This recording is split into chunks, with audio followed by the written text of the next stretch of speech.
श्री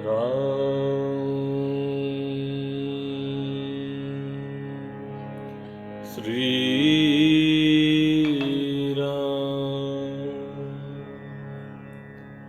सुमन बाटिका बाग बन, विपुल विहंग निवास। फूलत फलत सुपल्लवत, सोहत पुर चहु पास। जब रघुनाथ जी महाराज विश्वामित्र जी के साथ में जनकपुरी में प्रवेश करते हैं तो देखते हैं कि पुष्प वाटिका, बाग और सुंदर वन, जिनमें बहुत से पक्षियों का निवास स्थान है।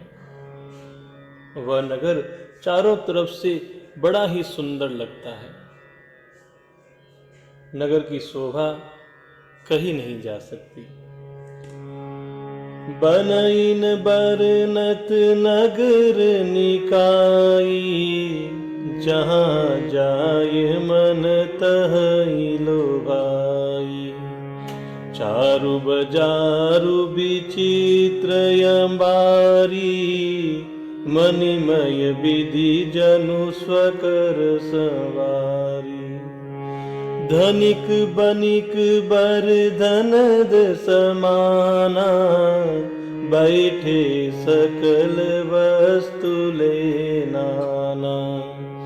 चौहट सुंदर गली सुहाई, संतत रही सुगंध सिंचाई। नगर की सुंदरता का वर्णन नहीं किया जा सकता। क्यों? क्योंकि वह इतना सुंदर है कि जहाँ जिस दिशा में भी मन जाता है वहीं हमारा मन लुभा जाता है।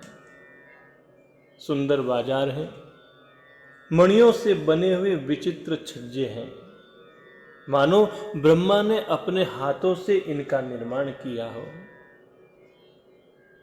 और जो धनिक सेठ लोग हैं वह कैसे दिखते हैं कि धनिक बनिक बर धनद समाना, कुबेर के समान श्रेष्ठ धनी व्यापारी सभी प्रकार की वस्तुओं को लेकर के अपनी अपनी दुकानों में बैठे हैं।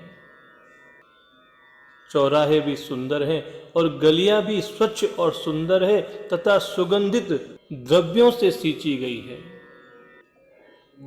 मंगलमय मंदिर सब केरे, चित्रित जनुरति नाथ चितेरे। पुर नर नारी सुभग सुचि संता, धर्मशील ज्ञानी गुणवंता। अति अनूप जह जनक निवासु, बित कही विबुध बिलो की बिलासु। होत चकित चित कोट बिलो की, सकल भुवन शोभा जनु रोकी। सबके घर जो हैं मंगलमय है और उन घरों पर चित्र बने हुए हैं। वह चित्र मानो कामदेव रूपी चित्रकार ने अंकित किए हो। नगर के सभी स्त्री और पुरुष बहुत सुंदर, पवित्र और साधु स्वभाव के हैं। सभी लोग धर्मात्मा हैं, ज्ञानी हैं और गुणवान हैं। अब देखो, जहाँ जनक जी महाराज का निवास स्थान है वह तो बड़ा ही सुंदर है। अति अनूप जह जनक निवासु, बित कही विबुध बिलोक बिलासु। जहाँ जनक जी का अत्यंत अनुपम सुंदर निवास स्थान है, वहाँ के विलास और ऐश्वर्य को देखकर देवता लोग भी स्तंभित हो जाते हैं, अचंभित हो जाते हैं। तो हम जैसे मनुष्यों की तो बात ही क्या है। जो राजमहल के परकोटे हैं उनको देख करके हमारा चित्त चकित हो जाता है। ऐसा मालूम होता है कि उसने समस्त लोगों की शोभा को रोक करके घेर लिया हो।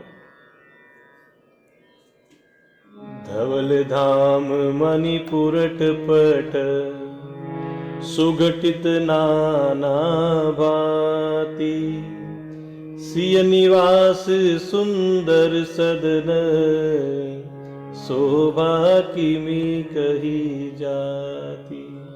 अब बाबा जी आगे कहते हैं कि यह तो मैंने आपको जनक जी के महल का बताया, अब मैं जगत जननी माँ जानकी जी के महल की शोभा के बारे में आपको बताता हूँ। तो उज्जवल महलों में अनेक प्रकार के सुंदर रीति से बने हुए मणियों से जटित सोने की जरी वाले पर्दे लगे हुए हैं।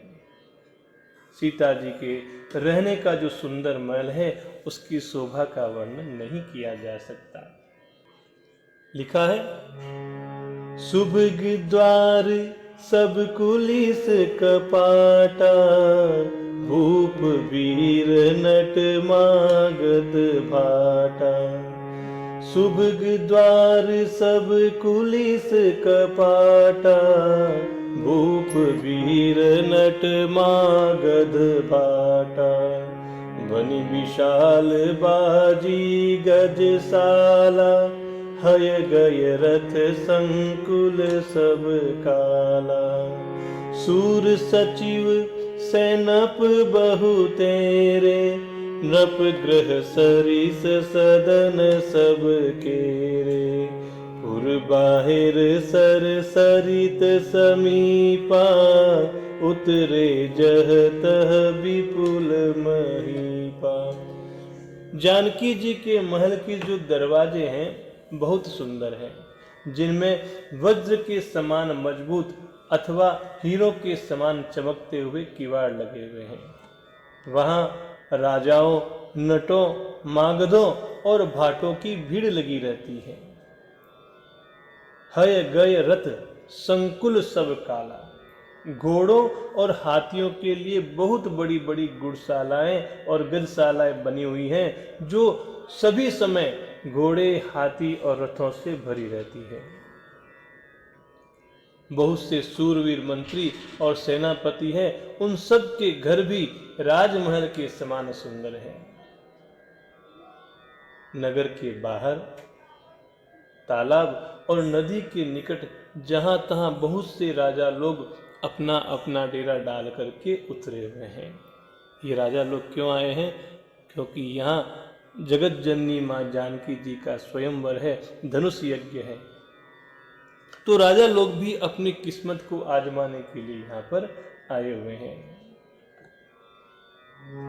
देखी अनूप एक अवराई, सब सुपास सब भांति सुहाई। कौशिक कहे हु मोर मनुमाना, इहाँ रहिय रघुवीर सुजाना। भल ही नाथ कही कृपा निकेता, उतरे तह मुनि वृंद समेता।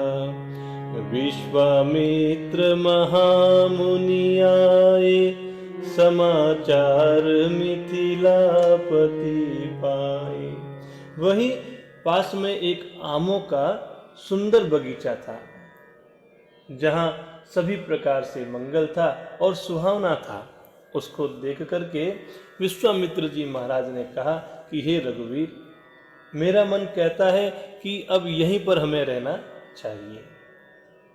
तो श्री रघुनाथ जी महाराज ने कहा कि अच्छा स्वामी, जैसा आप कहें। ऐसा कहकर के रघुनाथ जी महाराज मुनियों के समूह के साथ वहां पर ठहर गए। जब मिथिला के पति को यह जानकारी मिली, मिथिलापति अर्थात जनक जी, जब मिथिला के पति श्री जनक जी को यह जानकारी मिली कि महामुनि विश्वामित्र आए हैं, तो वह अपने साथ में सचिव को और भाटों को लेकर के, ब्राह्मणों को लेकर के उनकी अगवानी करने के लिए आते हैं। संग सचिव सुचि भूरि पठ, भूसुर वर गुर ज्ञात। चल मिलन मुनि नायक ही, मुदित राव एहि भांति सियावर। रामचंद्र पद जय शरणम, राम राम जय जय राम सिया रामा। राम राम जय जय राम सिया रामा। जब जनक जी ने यह समाचार प्राप्त किए कि विश्वामित्र जी महाराज आए हुए हैं, तो वह अपने ईमानदार और स्वामी भक्त मंत्री के साथ बहुत से योद्धा, श्रेष्ठ ब्राह्मण और सतानंद गुरु को साथ में लेकर के तथा अपनी जाति के श्रेष्ठ लोगों को साथ में लिया और प्रसन्नता के साथ मुनियों के स्वामी श्री विश्वामित्र जी से मिलने के लिए चल दिए। बोलो सियावर रामचंद्र भगवान की जय। मोर मुकुट बंसी वाले की जय।